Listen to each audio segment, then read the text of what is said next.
and the Lord talked with Moses. And the Lord spake all day, and we want to work while it is still day. That you want to find every sin that's in your area, that God has planted you.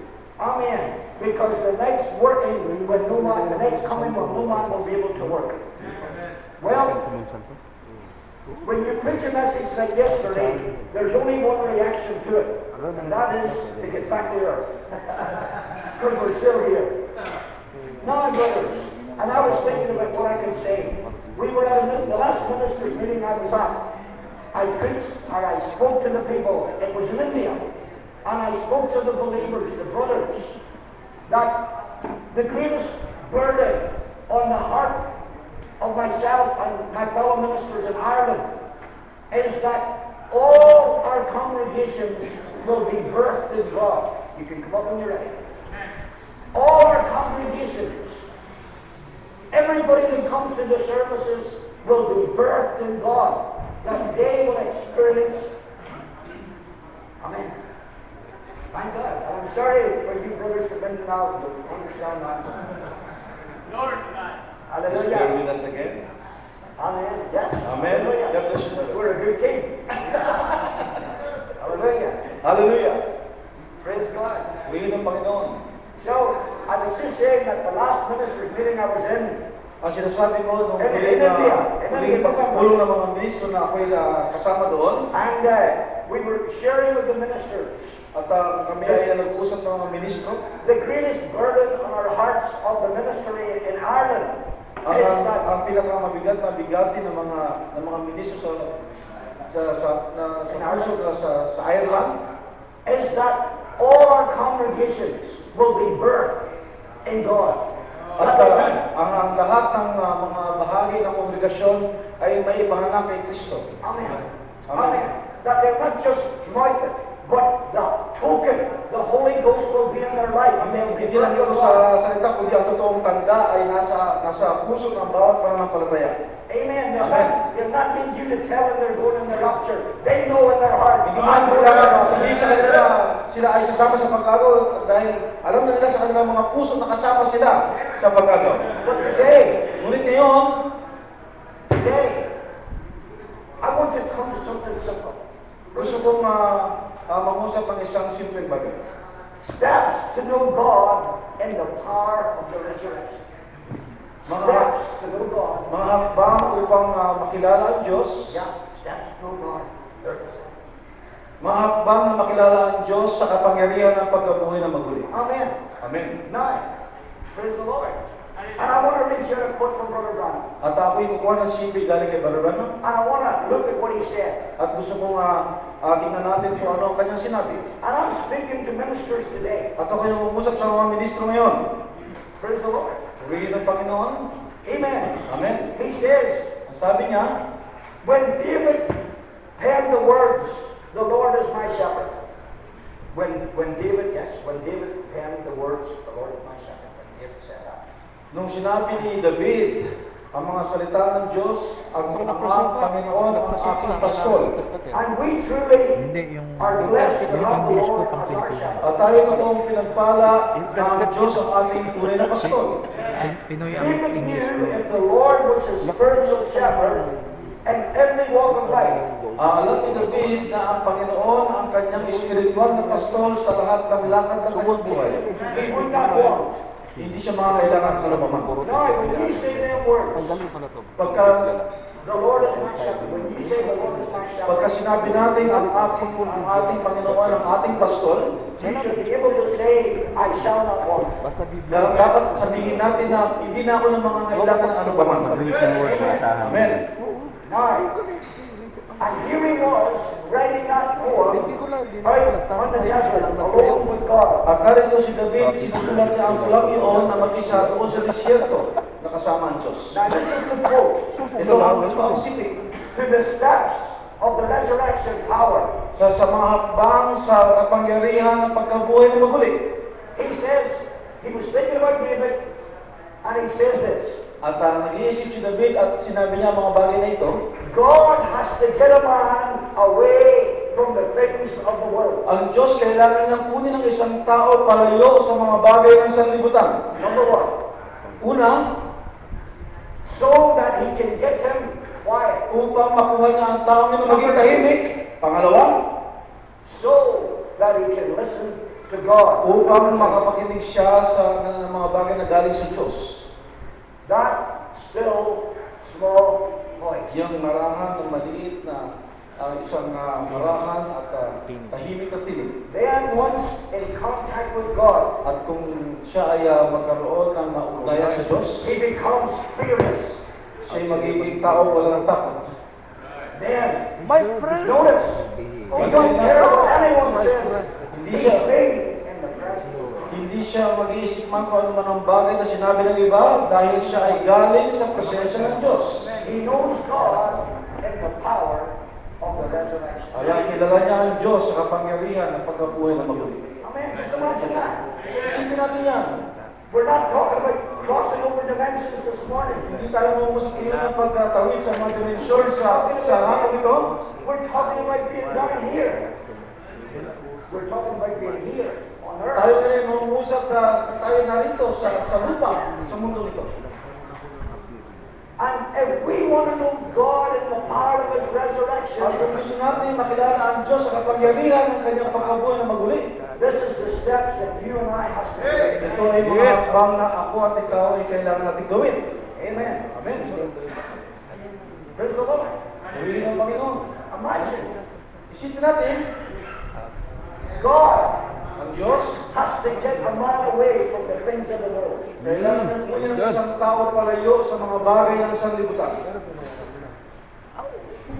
Demas Dimas fell for the things of the world. ay siya ay hindi nagtagumpay sa magapi ang mga bagay ng sanlibutan. Paul did not. Si Pablo hindi ganoon ang nangyari sa kanya. And it was Paul who could say, Si Pablo na kaya magsabi, Amen. Amen. I have run the race. I have finished the course. Now there is a kind of righteousness for me. I have run the race. I have finished the course. Tatapos ko ang takbuhin, at last part. I know there's a kind of righteousness. At merong butok ng katwiran na nag-aabang sa akin. Praise the Lord. So you've got to get the world out of your heart today. You've got to get the world out of your heart. Kailangan maalis sa ating mga puso ang mga bagay na sanlibutan ngayon. Amen. Amen. But don't care about what we wear. Hindi natin inisip kung ano ang ating isusuot. God will take care of them things. Hindi inisip ng Diyos ang mga ganyang mga bagay. And we don't care about the things of the world. At hindi tayo nag-iisip ng mga bagay na sanlibutan. We don't care about the politics of it. Hindi tayo nakikialam sa mga politika ng We sanlibutan. don't care how the world goes, what they do. Hindi natin iniisip kung anong ginagawa ng sanlibutan ngayon. They have their big time. They have their big parties, their big time. Meron sila mga pagdiriwang, may mga pagsasama sila. And there's a spirit in that. There's a spirit in that. May espiritu sa likod ng mga bagay niyo. And Brother Bob said, if you want to know God and the power of the resurrection, you've got to get away from that. Masabi kailangan kung gusto nyo kilala ang Diyos sa kapangyarihan ng kanyang pagkabuhay na maguling, kailangan umalis kayo sa mga bagay niyo. You know, folks, these are pastors today. Mga kaibigan, kayo yung mga pastor ngayon. And I was talking to a man, At ako'y nangusap sa isang tao. and he said, oh brother, we're looking for a great revival here in Ireland. Dahil kapatid, naghahanap kami ng isang dakilang revival dito sa Ireland. And I said to him, there is no great revival coming to Ireland. Ang sabi ko, wala nang great revival na mangyayari sa Ireland. Tapos na ang great revival. Amen. Amen. What we're looking for is the coming of the Lord. Ano hinihintay natin ay ang pagdating muli ng ating Panginoon. Kaya, Amen. Why do I want a bigger house? Why do I want a better car? Why do I want to have more money in the bank when I'm looking for the coming of the Lord? bakit kailangan mo maraming pera sa bangko? Bakit kailangan mo maraming kotse? Bakit kailangan mo maraming bagay na yan? Kung hinihintay ko kayo ang pagdating ng ating Panginoon. Brothers, this morning, this afternoon, Mga kapatid, sa hapon ito, where is your vision? saan ang iyong paningin? Where is your focus today? Saan ang iyong paningin sa mga oras na ito? Is your eyes on the Lord? Kailangan ang paningin ay sa Panginoon. Bakit? Hindi sa sanlibutan. Hallelujah. That's what we know. Lahat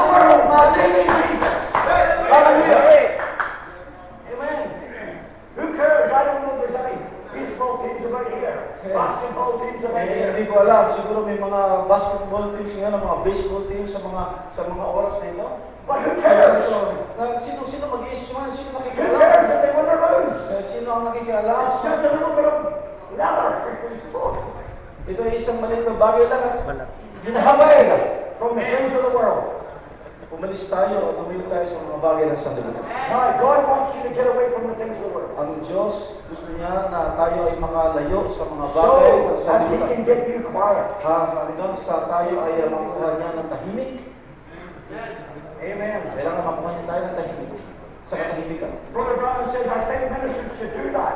Sabi ni Brother Branham, It's not out on parties and social things, mixing up with people. hindi yung mga pagdiriwang, yung mga pagtitipon na naghahalo-halo ang mga tao. He said, I think we should stay in quietness.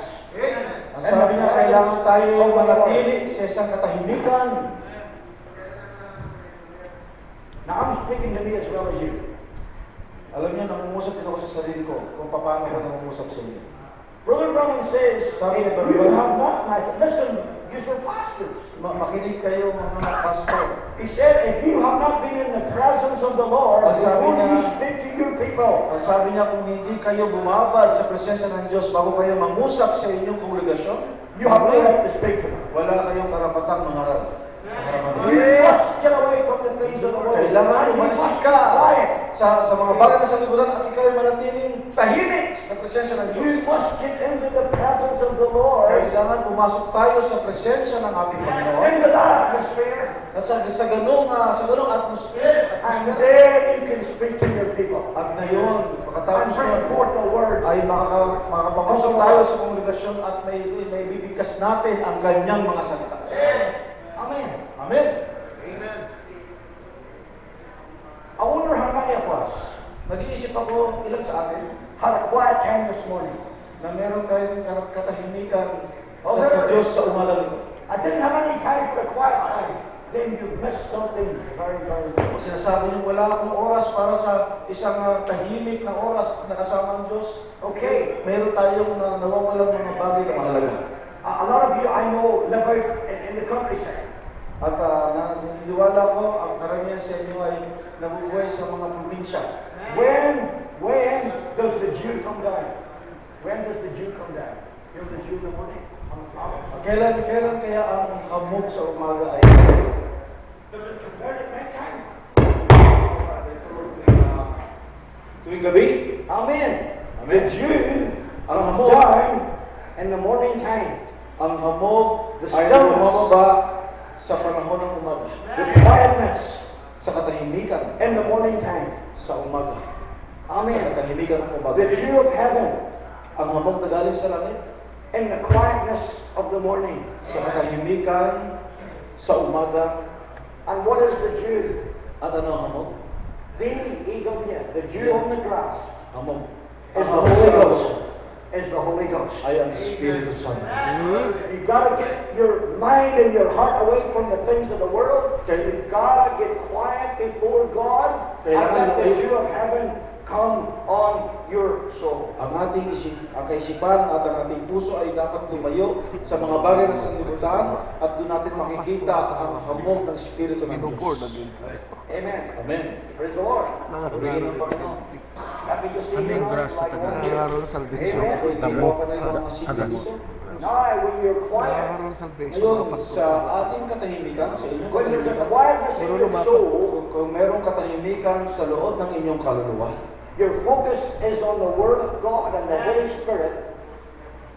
ang ating paningin ay nasa salita ng Diyos at sa kanyang Espiritu Santo. Then you Ngayon, can listen to God. maaari tayo makapakinig ng malinaw galing sa ating Diyos.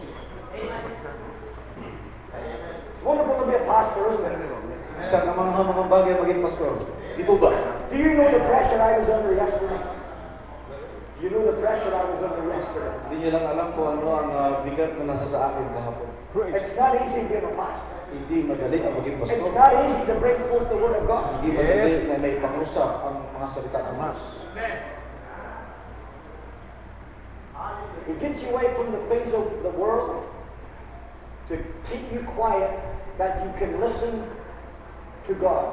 Ilalayo kayo niya sa mga bagay na sanlibutan upang kayo magkaroon ng oras ng katahimikan at maaari tayo makapanginig ng malinaw sa salita. If you were honest with me this morning, Kung kayo magiging and I tapat want lang you sa to be akin, honest, kung kayo magiging tapat lang sa akin sa umaga na When- ito, gusto kong kayo maging tapat. when is the last time God spoke to you directly?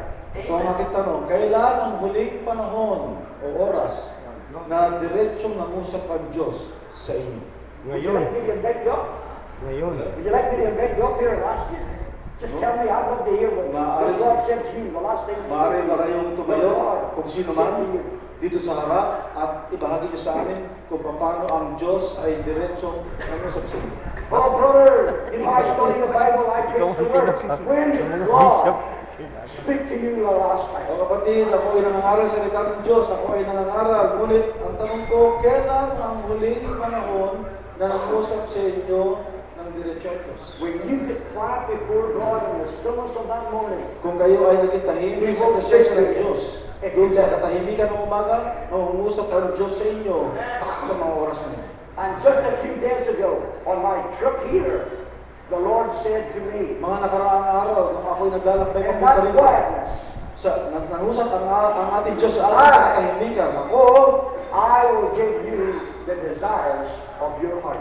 ibibigay ko sa iyo ang mga nasa ng iyong puso. Yan ang Amen. sinabi sa akin ng Diyos. Is that a wonderful promise?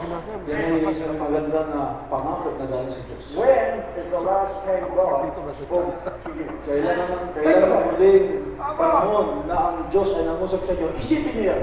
And I hope before the day's over, you can say, brother, he spoke to me right now. Kaya sabihin, Praise the Lord. nangusap ang ating Glory. Panginoon at ito ang sinabi niya sa akin. Hallelujah. Hallelujah! So that you can listen to God. Para diretso tayo makapaginig na galing sa Diyos. We were talking just there with some of the brothers about the devil is so deceptive. He's a Nangusap deceiver. ang ibang mga kapatid kung paano ang diablo ay napakatusok. And you notice today that a lot of our young people, they have these head things on their phones.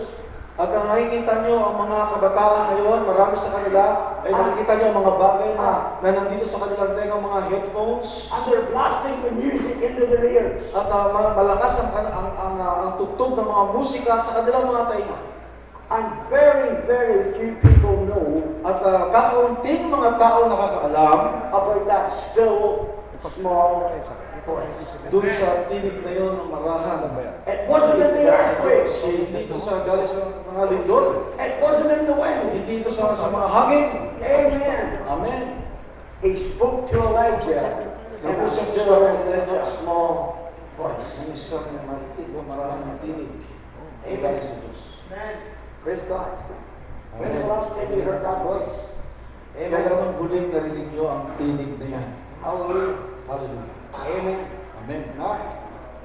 Praise God. Purihin ang Panginoon. You know, in the denominations, this wouldn't matter at all.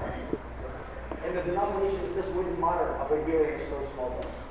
Sa mga denominasyon, wala silang pakialam na marinig ang tinig na yan. But if you love God, Ngunit kung mahal the niyo way ang Brother Diyos, Branham loved God, kung paano si Barabahan na may mahal na ang Diyos, you will want to obey what the prophet said. susundin natin kung ano ang sinabi ng propeta. He's giving you steps to know God and His power. Binibigyan niya kayo ng mga hakbang para makilala niyo ang kapangyarihan ng Diyos. Simple steps. Mga simpleng hakbang. And if you take them, you will know God and His power. At kung gawin natin yan, malalaman natin ang ating Diyos sa kanyang kapangyarihan. Amen. Amen. Praise God. So that He can listen to God. Amen. That still small voice. Amen. Amen. Marahang tinig, maliit na tinig na galing sa ating Panginoon. God doesn't shout at us very much. God does not shout at us. He does not need to shout. God does not need to shout. Hindi niya, ang ating Diyos, hindi niya kailangan ipakita ito sa atin. He can just speak the word. Kailangan niya lang mangusap at magsalita. He can just say to the angry wave, peace, be still. Kailangan nilang sabihin doon sa galing na hangin, manatili ka, tumayapa ka. If He gets you away from the things of the world, Kung may aalis na If He kayo gets sa you mga bagay quiet, sa libutan at kayo nasa katahimikan that you can listen to His voice, upang makarinig tayo ng kanyang tinig, it will be a still, small voice. ito ay magiging marahan at maliit na tinig na galing sa Diyos. And you can stay in His presence. At kayo mananatili sa kanyang presensya. Amen. Amen. Praise the Lord. Purihin ng Panginoon. Amen. Hallelujah. What will happen Anong mangyayari? when we hear the still, small Pag voice? narinig natin ang maliit na tinig na yun, Well, Brother Branham says, sabi ni Brother Branham, it brings you into contact with God. kayo ay magkakaroon ng ugnayan sa Diyos. I don't know if any of you brothers have ever been working on electricity where you touch a live wire. Hindi ko alam kung meron dito mga kapatid, kung kayo ay gumagawa sa kuryente na nakahawak kayo ng buhay na wire. Okay, you know what I mean. Kawat. Right. Yeah. Well, if you touch the live electric wire, you don't need anybody to tell you, "Ooh, I touched it." You know you touched Kapag it. ikaw ay nakahawak ng isang buhay na kahawad ng kuryente, walang pwede magsabi sa iyo, mararamdaman mo na lang yun at magugulat ka. You know you have made contact with electricity. Alam mo na magkaroon ka ng isang ugnay na contact doon sa kuryente. If you and I obey these few steps, Kung ikaw at ako ay susundin natin ang kaunting mga hakbang na ito. it will bring us always into contact with God. Ito ay lagi madadala sa atin sa isang ugnayan sa Diyos. Amen. Amen. Then once you're in contact with God, At pag nagkaroon na tayo ng ugnayan sa ating Diyos. hallelujah, Hallelujah. amen. Amen. And the Branham said, faith is something. You're saved by faith, not by imagination. You're saved by faith, not by imagination, the prophet says here. Sabi ng prophet, tayo ay naligtas sa pamagitan ng pananampalataya, hindi ng imahinasyon, But by direct contact with God. dahil ito ay diretsong ugnayan natin sa ating Diyos. You know, yesterday was a real wonderful meal here, eating right there in the church in the middle.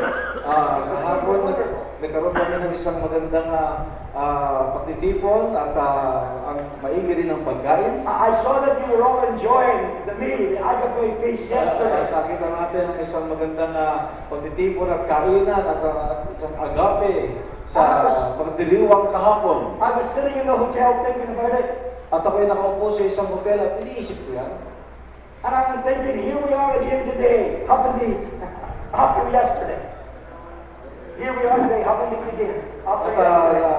naisip ko na ngayon ay narito na naman tayo at kailangan na naman natin kumain pagkatapos natin kumain kahapon. That's why Brother Branham says, Ayun ang sinabi ni Brother Branham. you know, yesterday's meat's no good. At sabi nga, ang pagkain kahapon ito ay tapos na. Wala na ito maginawa.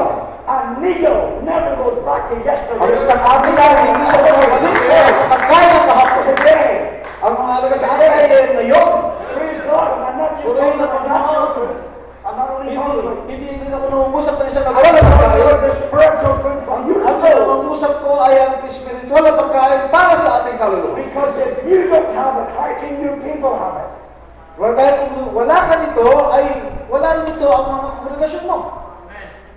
And the prophet says, when you come into contact with God, At you're pagkaroon, touching the supernatural. You're touching ang sabi the ng propeta, kung supernatural. meron tayong diretsong ugnayan sa Diyos, para nahawakan mo yung kuryente yun. At Brother Branham nararamdaman said mo. this. Ang sabi ni So Brother Branham, you're following these steps, aren't you, that I give you this morning? at ngayon ay susundan natin ang mga hakbang na sasabihin ko sa inyo sa umaga nito. He said, I've seen it work. At nakita ko na ito ay talagang epektibo. It's great to see how things work. It's in the natural, it's great to see how things work. Sa natural, kamangha-mangha pag nakikita natin na kumikilos at nagkaroon ng epekto ang mga bagay na And in the kumikilos. spiritual, it's great to see how God does things. Hallelujah. Because what God does always works. How God does things in the supernatural. It always works. At ang Diyos ay gumagawa sa mga bagay na supernatural, ito ay totoong kumikilos at gumagawa. And he goes on to say, when you're in contact with God, At sabi it niya, isn't you any longer. kapag ka nagkaroon tayo ng diretsong ugnayan sa Diyos, hindi na ikaw yun. You're just a channel. Ikaw ay daluyan lamang. That's all you are to your people. Just a channel. Yan tayo ngayon mga kapatid. Tayo ay mga daluyan lamang.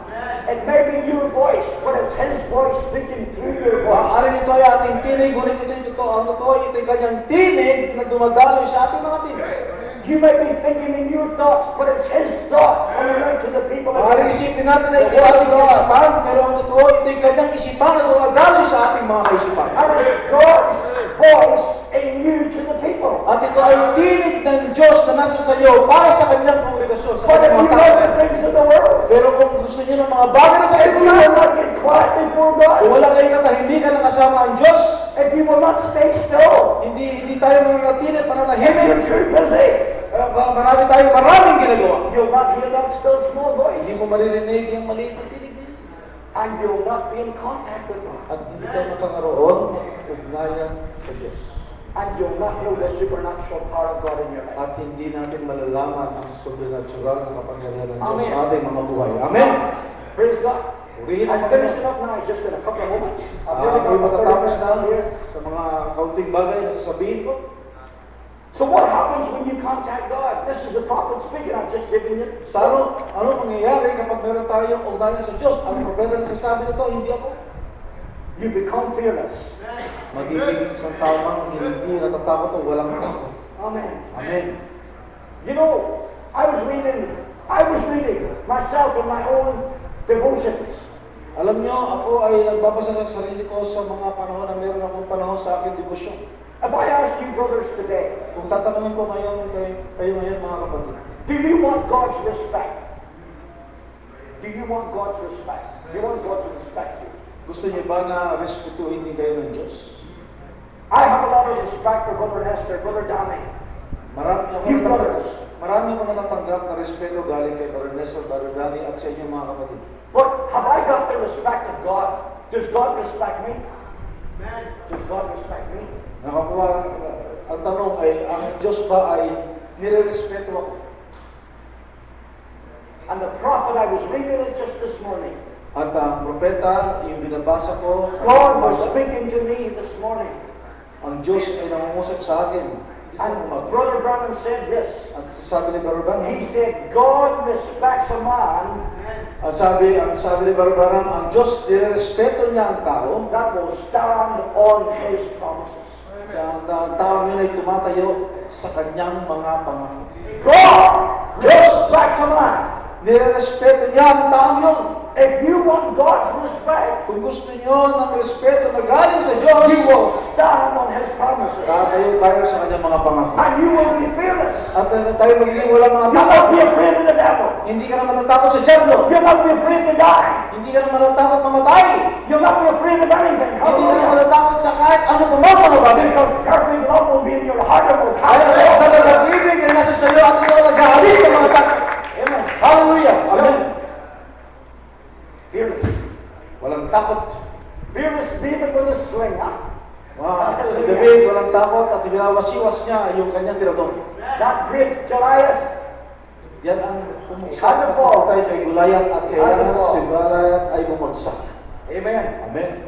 And then the last thing that Brother Branham said in that quote, At ang huling bagay na sinabi ni Brother when Branham you sa kanyang take these silid, little steps, when you sa take these little steps, na pagka ginawa natin ang mga hakbang niyon, you will know God in the power of His ay resurrection. makikilala natin ang Diyos sa kapangyarihan ng In the pagkabuhay ng power maguli. of His resurrection. Sa kapangyarihan ng pagkabuhay ng maguli. Amen. Amen. I do not believe Hindi ako makapaniwala that you do not want to know God in the power of His resurrection. Every one of us today. na siguro hindi Every gusto one of us hindi today. malaman ang kapangyarihan ng Diyos. Lahat tayo ngayon, Wants to know God. gusto in natin the power makakala ang of Diyos His sa resurrection. kapangyarihan ng kanyang pagkabuhay ng maguli. Lahat tayo I ngayon, want to see in the meetings. I want to see the power of the gusto sa mga resurrection. ganito pagtitipon, makikita natin ang kapangyarihan ng pagkabuhay ng maguli na galing sa Diyos. Sa mga pagtitipon ito. Sigurado. I know you do too. At alam ko, gusto nyo rin ito. Well, are you seeing it?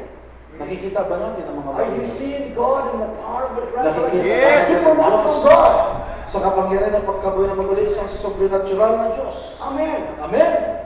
If you're not seeing that today, brothers, Kung hindi nyo ito nakikita ngayon, mga kapatid, this is why I told you. kaya nga ito ang sinasabi ko sa inyo. And I thought about this little service, Brother Downey. What am I going to say for 30 minutes? At sinasabi ko sa inyo, ang gawain ko, Brother Danny, And I just felt the Lord would bring this out. I just felt the Lord would bring this out. Okay? I just felt that the Lord would bring this message, this little thing to me. That's what I felt. ano ba masasabi ko sa 3 minuto? Praise God. Okay. So, amen. Wonderful things. So what is it? Amen. Get away from the things of the world. Kailangan umalis tayo sa mga bagay sa libutan. Get quiet. Kailangan tayong maging Listen to tahimik God. at makinig tayo sa Diyos. Hear the still small voice. Pakinggan natin ang kanyang maliit, Contact Him. magkaroon tayo ng ugnayan sa Kanya. And you'll become fearless. At tayo magiging mga walang takot. And you will know God in the power of His At resurrection. makikilala natin ang Diyos sa kapangyarihan ng Kanyang pagkabuhay na muli. I trust and pray Ako ay naniniwala at nananalangin that every pastor here this morning, this afternoon, na bawat pastor ngayon sa umagang ito, sa hapong ito, will say Amen. ay sasabihin, Amen! Amen. Amen! And not only that, At hindi lang yon, but ngunit if you've been caught out this morning, kung kayo ay nahuli sa umagang if you ito, say, Pastor, I don't really spend prayer in the mornings. At sasabihin I niyo, don't read the Bible in the sasabihin niyo, mornings. Pastor, You start, amen, when you go back to your people. ang totoo, Pastor, wala akong ganyang oras na katahimikan, hindi ako nagbabasa ng Biblia, kailangan niyo simulan ito sa You mga say, oras mo. Pastor, I read like quotes from Brother Brown, Pastor, nagbabasa ako ng mga sipin ng iba. but I don't know the last time God spoke to me. Ngunit hindi ko You start, maalala hallelujah. kung kailan ang huling nangusap ang Diyos sa akin. Kailangan ko magsimula ngayon. Listen to that still small voice. Pakinggan natin ang tinig ngayon. Walk around to your platform and say, this is what God said to me. Pupunta ka sa iyo, pulpito at sasabihin mo, diretso sa tao, ito ang sinabi ng Diyos. Hallelujah. Hallelujah. Become fearless. At magiging mong tao kang walang takot. And you will know Him At in the makikilala power siya. of His resurrection, and you'll serve Him as a true servant of Jesus Na Christ. pagkabuhay na maguli at maglilingkod kayo bilang matotoong lingkod ng ating Diyos. Amen. Amen. God bless you all. Pagpalay kayo natin, Panginoon. Hallelujah. Hallelujah. Praise the Lord. Hallelujah ng Panginoon. If we could just stand for a moment Maaari before we ba tayo start. tumayo? Then instead of getting a moment, At maaari kayo po, maya. it's my privilege. Ito ay isang pribileyo. We are all on the same level. Lahat tayo ay nasa... We're all ministers, we're all pastors, Lahat we're tayo all on ay the same ministro. level. Lahat tayo ay ministro, mga pastor. Lahat I'm tayo ay no nasa bigger than pribileyo. you, I'm no higher than you. Hindi ako mas mataas sa inyo. Hindi ako mas marunong sa inyo. Hindi ganon. But God bless you this morning, and as we pray, let us bow our heads. Pagpapalain tayo lahat ng ating Panginoon. Tayo po ay And I mananalangin. want to pray for you today and pray for myself. At mananalangin ako sa inyo. Pray for Brother Lester, going across the New Zealand. Pagpalain niyo Brother din. Donnie, and Amen. all Si the Pastor different Nestor, brothers, Brother Rael, Si Danny. Brother Joe Green. Jobin. Amen. So let us all pray this morning, this afternoon. Gracious Heavenly Father, Amen. Pagpalang Ama. we thank you, Lord, for bringing us together in your great mind, Lord.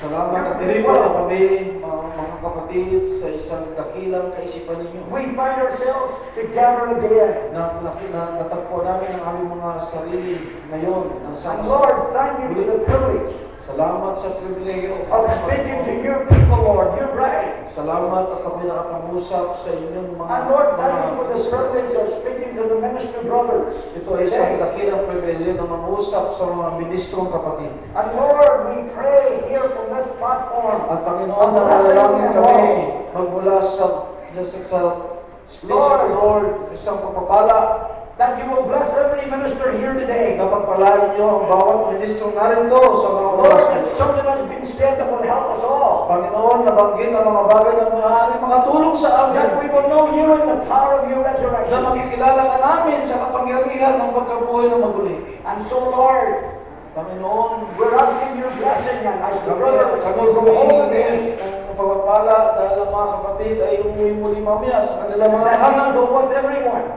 Na kayo sasamahan niyo ang bawat isa sa pag-uwi. Bless every congregation. Pagpalaan niyo ang bawat komunikasyon. And Lord, we ask you to bless our trip up to Gabadon, up to Dingaland, Pagpalain niyo rin ang aming lakad, aming Ama, paglalakbay, papunta sa Dingalan.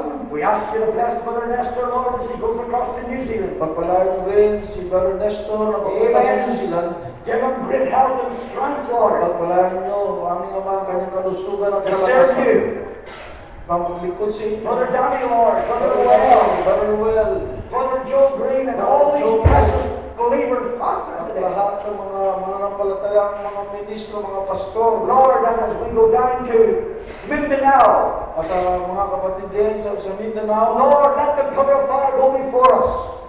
hayaan nyo ang haliging apoy ay sumama Let sa the amin. angel of the Lord go before us, Lord. Ang anghel ng aming Panginoon ay sumama kasama namin. That you'll move on the people. Na kayo ay kikilos sa mga tao. And dear God, that glory will be brought to your name. At ang kalalakihan ay may babalik sa inyo. And Lord, as we go on over to Indonesia too, Lord, we ask your richest blessing. At kapag punta rin namin sa Indonesia, humihingi kami ng inyong mayamang biyaya at pagpapala. So Lord, bless each one of us now. Lord, we pray, Lord, Panginoon, pagpalain yung bawat isa for the remainder of the program. sa kalagitnaan ng programa nito. And we ask it all in Jesus Christ's holy name. At ito ay hinihiling namin sa Amen. pangalan ng aming Panginoong Kristo Jesus. Amen. God bless you. Pagpalain natin ang Amen. Hallelujah.